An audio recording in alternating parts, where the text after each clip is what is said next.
大家好，今年嘅復活節你又選擇去邊呢？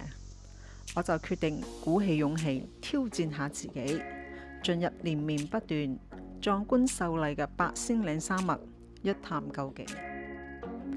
所謂八仙過海，各顯神通。八仙嶺位於新界大美督，由8個山峰組成，並以道教嘅八仙命名，由東至西。今日天朗氣清，萬里無雲，氣溫只有25度咋。由大美督仙姑峰嘅山腳去到春風亭，只有5分鐘嘅路程。春風亭係為紀念一段師生捨己救人嘅悲慘故事，寓意春風化雨，教育深遠。由新娘潭自然教育徑慢慢步行上山，行咗大概35分鐘，已經上升到海拔300米左右。嚟到呢一度，你會見到前往八仙嶺入口嘅標誌。唔好再繼續向前行啦，應該轉左，一路直上天梯。30分鐘之後，我哋終於嚟到八仙嶺第一個峰，就係仙姑峰啦。對於行開山嘅你，應該就唔算太辛苦嘅。仙姑峰係八仙嶺當中唯一有標高柱嘅山峰。今日唔算太多人，所以我都爭取時間打下卡先。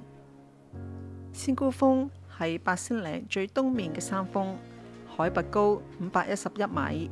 係8個峰入邊第6高嘅峰，個名嚟自於八仙河仙姑，仲可以俯瞰成個船灣淡水湖嘅壯麗景色添啊！實不相瞞，由於我哋1點鐘先開始啟程，到而家已經係中午2點幾㗎啦，所以我哋要即刻進發第2個山峰。每個山峰之間嘅起伏大概60至70米，所以不斷嘅上上落落係唔容易應付㗎。終於嚟到第2個山峰雙子峰啦。除咗左邊嘅仙姑峰、西貢東郊野公園，仲有大美督、三門仔、馬鞍山郊野公園，而最右邊嘅就係汀角路嘅慈山寺。雙子峰海拔高513米，係8個峰入邊第5高嘅山峰。佢嘅名嚟自於八仙行雙子。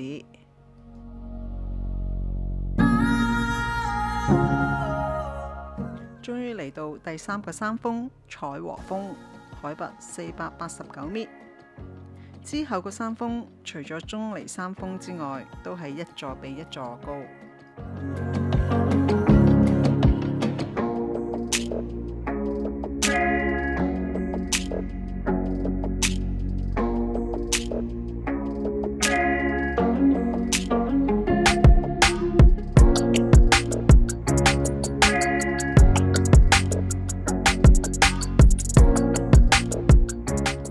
10分鐘之後，終於到達第4個山峰曹臼峰。曹臼峰海拔508米。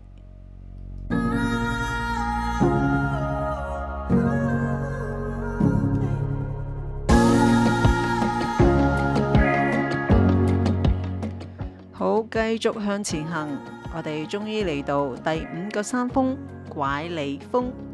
拐李峰嘅海拔只有522米，望住一覽無遺嘅景色，真係令人開懷舒暢。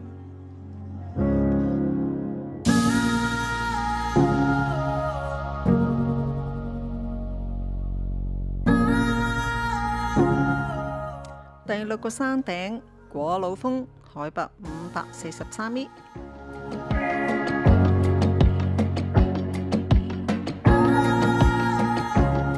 鐘離峰係八仙嶺西面數起第2個峰，海拔529米，係8個峰入邊第3高嘅峰。佢嘅名嚟自於八仙看鐘離。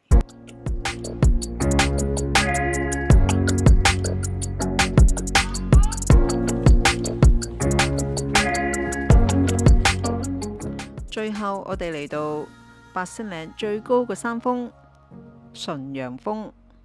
純陽峰海拔590米。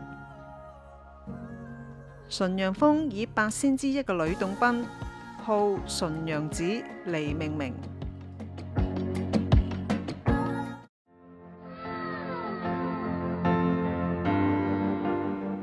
企喺主峰上面嘅大石，感受下群山懷抱，融入青蔥翠綠嘅色調世界，接受大自然能量嘅療愈。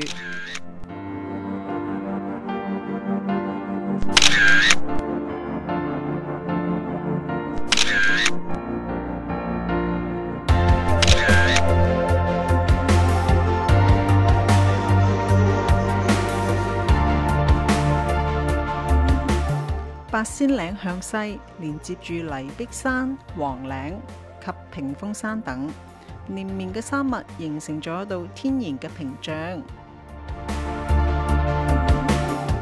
8個神仙命名嘅山峰，保持住社交嘅距離，各自修行。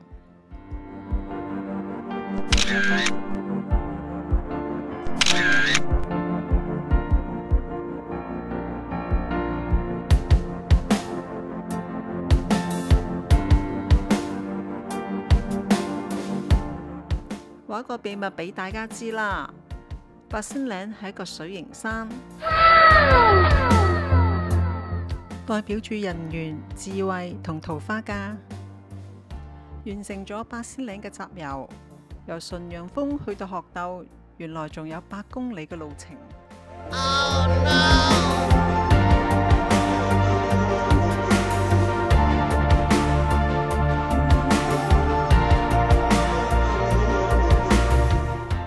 時間緊迫，希望4個小時之內完成啦。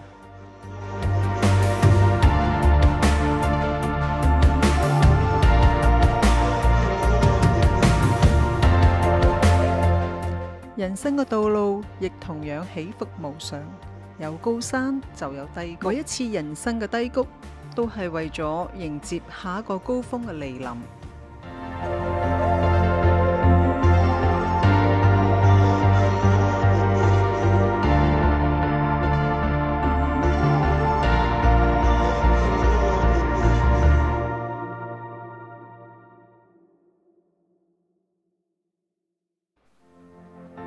我哋穿梭於群山懷抱之中，金色嘅晚霞照耀住整個山谷，好似一幅幅美麗嘅風景畫，呈現在你眼前，美麗而短暫。